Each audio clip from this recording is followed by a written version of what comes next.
You know, this person once said in front of friends, he said, you know, I've never been to a nightclub before.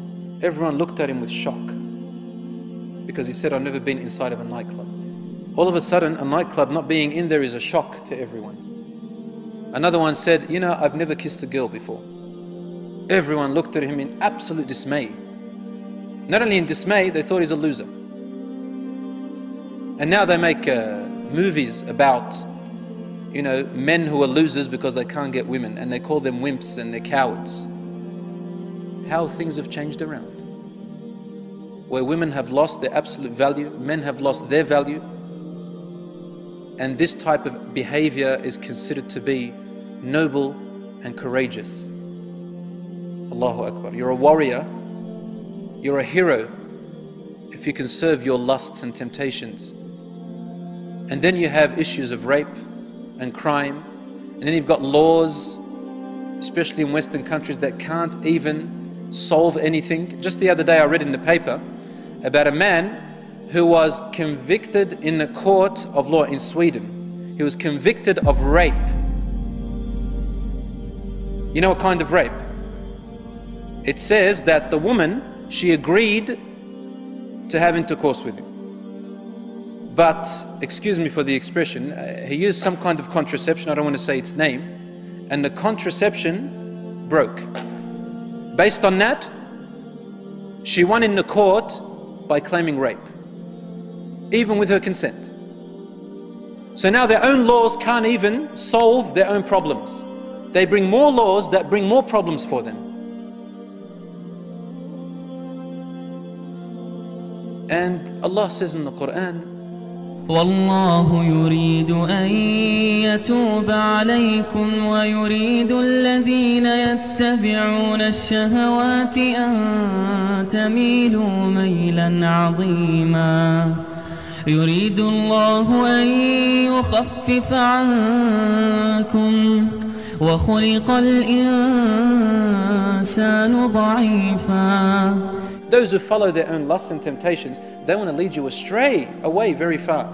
Allah wants to lessen the burden off your shoulders. He doesn't want you to fall into harm. He doesn't want you to fall into predicaments where you can't climb out of. يُرِيدُ اللَّهُ أَن يُخَفِّفَ عَنْكُمْ. These laws in our deen are only there to protect you. They are not there to cause you harm or restrict you, ya akhi. They are there to protect you because there's so much harm out there. وَخُلِقَ الْإِنسَانُ ضَعِيفًا. Allah also tells us, follow my laws because you're weak. You're weak. Pass them and follow my guidance. I'm there for you. Like what your father and mother do. To keep you away from fire, keep you away from harm. They restrict you and place boundaries around you. We need boundaries from Allah, otherwise we fall into harm. And then there's AIDS, and there's HIV, and there is unwanted pregnancies by girls who are only 13 years old. 13, 12. 12, 13. And what happens to the child? They put up for adoption. The child grows up without a father or mother. What oppression! What oppression! Only to repeat the same thing again and again. So there is great harm in this. And here we are, they're trying to tell you youth that doing these actions makes you a man. You want to become a man? I dare you to get married. I dare you to get married. Because to them, this is the most cowardly thing. They don't dare to get married, brothers and sisters. They don't dare to get married. I had a neighbor, she had a 3-year-old daughter, but they never got married, her and her partner. In the end, he left her for another woman. Obviously, he's going to leave you for another woman. He's too afraid to be a man. He doesn't want to get married because he's too deep in his lusts. And then turns around and she says, men, they're only after their ego. Of course, why did you take a man like that? Allah gave us conscience. Allah gave us guidance in our brains to think with.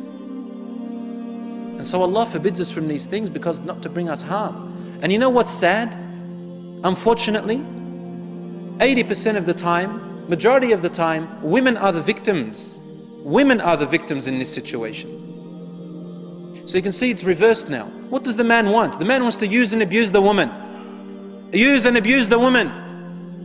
And you know what? If these young girls were able to look inside and read what's in the mind of young men these days, wallah, I don't think any of them will even hang around as much as 10 kilometers away from a man, close to a man. They wouldn't want to.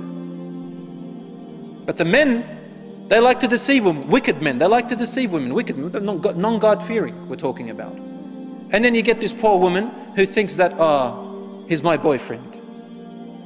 We're going to stroll, this is the image she has in her head. We're going to stroll in the park. He's going to pick up a daffodil and give it to me. Or a rose. Hand in hand together. And then we're going to wait until the sun sets. And the birds chirping around us in this beautiful park. Poor thing. This is what she thinks, right? But the man is thinking about one thing. And he's going to tolerate all of that until he gets to it. I'm talking about men with diseases in their heart, and there are many of them today.